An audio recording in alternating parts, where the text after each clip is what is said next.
قل ان کان آباؤکم و ابناؤکم و اخوانکم و ازواجکم و عشیرتکم و اموال اقترفتموها و تجارت تخشون کسادها و مساکن ترضونها، تمہارے ماں باپ، تمہارے بیٹے، تمہارے بھائی، تمہاری بیویاں، تمہارے مال، تمہاری تجارت، تمہارے پسندیدہ بنگلے اور تمہارے قبیلے، یہ 8 چیزیں احب الیکم تمہیں زیادہ محبوب ہیں، من اللہ و رسولہ و جہاد فی سبیلہ فتربصوا حتی یاتی اللہ بامرہ، اگر اللہ اس کے رسول کریم اور جہاد فی سبیل اللہ سے تمہیں یہ 8 چیزیں زیادہ محبوب ہیں تو پھر فرمایا اللہ کے عذاب کا انتظار کرو، اور اللہ فاسقوں کو ہدایت نہیں دیا کرتا۔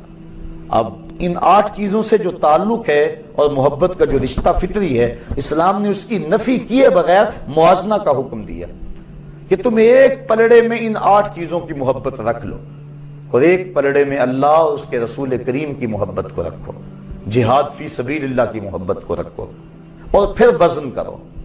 اگر جہاد فی سبیل اللہ، رسول کریم اور اللہ جل شانہ کی محبت کا پلڑا وزن پہ ہے، اور یہ اس مقابلے میں کوئی حیثیت نہیں رکھتی 8 چیزیں، تو پھر تشکر کے سجدے کرو کہ مالک کی کرم نوازی ہو گئی۔ لیکن اگر یہ چیزیں آگے ہوں اور اللہ اس کے رسول اور جہاد فی سبیل اللہ یہ پیچھے چلے جائیں، تو پھر اللہ فرماتا ہے میرے عذاب کا انتظار کرو۔ اب میں اور آپ نے اپنے آپ کو اپنے ضمیر میں خود عدالت لگا کے ترازو گاڑ کے ہم دیکھ سکتے ہیں کہ ہم کس سمت ہیں اور ہمارا وزن کس پلڑے میں جاتا ہے۔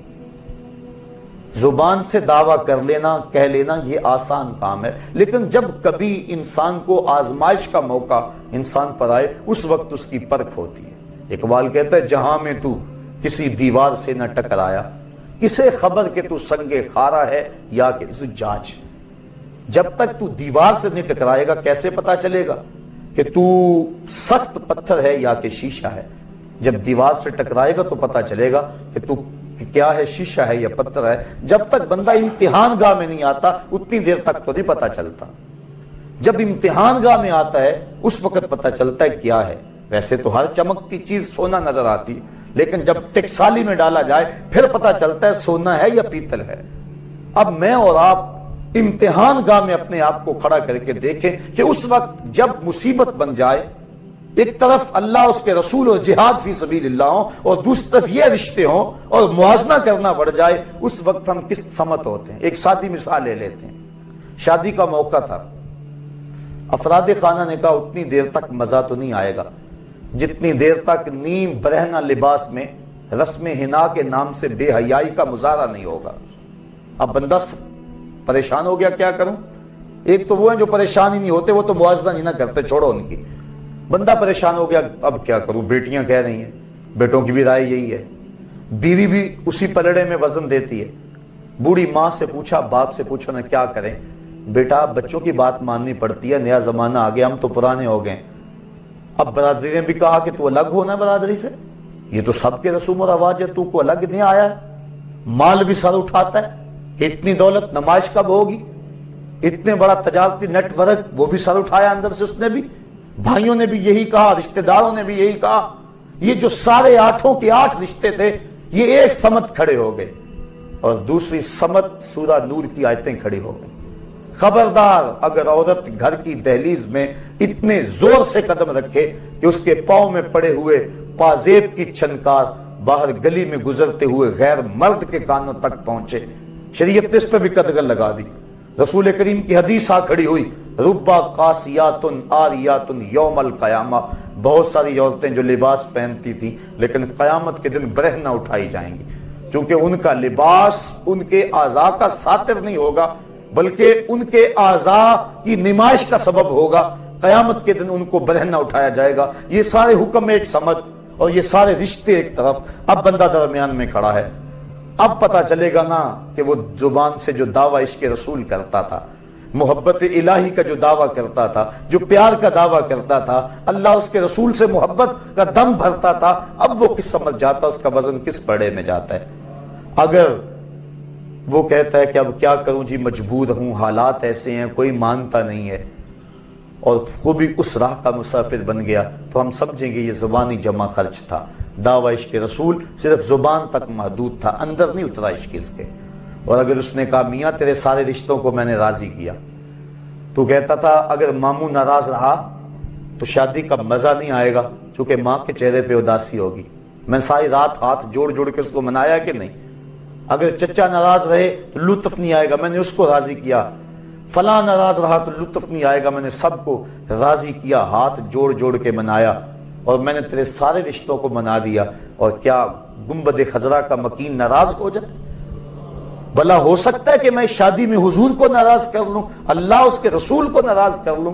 تو یہ کبھی نہیں ہو سکتا. وہ ڈٹ کے کھڑا ہو گیا. جب یہ ڈٹ کے کھڑا ہو گیا اللہ کے فرشتے بھی نازل ہوئے اور اس پر مدد ہوئی، اور یہ سارے پلٹ کے اس کی سمت آ گئے. اس کو سرخروئی بھی ملی، عزت بھی ملی، اور اللہ اس کے رسول کا ساتھ اور رسول کی محبت بھی نصیب ہوئی. یہ تھا اس کا امتحان. لیکن اگر اس امتحان میں وہ کامیاب اور بامراد نہ ہوا تو پھر وہ زبان سے جمع خرچ کے علاوہ کچھ نہیں تھا. 2-4 مرتبہ اس آیت کو پڑھ لیں اور اس کا ترجمہ پڑھ لیں اور اپنے کچھ ترازو میں رکھ کے تولیں کہ ہم کہاں کھڑے ہیں اور اس آیت کے تقاضے کیا ہیں. آج لوگ بہت دھڑلے کے ساتھ ولایت کا، اولیاء کا انکار کر دیتے ہیں، اور اس کی مثال ان لوگوں پہ انگلی رکھتے ہیں جنہوں نے دکانیں کھولی ہیں اور طریقت کے نام پر دھبا ہیں اور داغ ہیں. تو کیا نبوت کی حقیقت کا انکار کر دیا جائے گا؟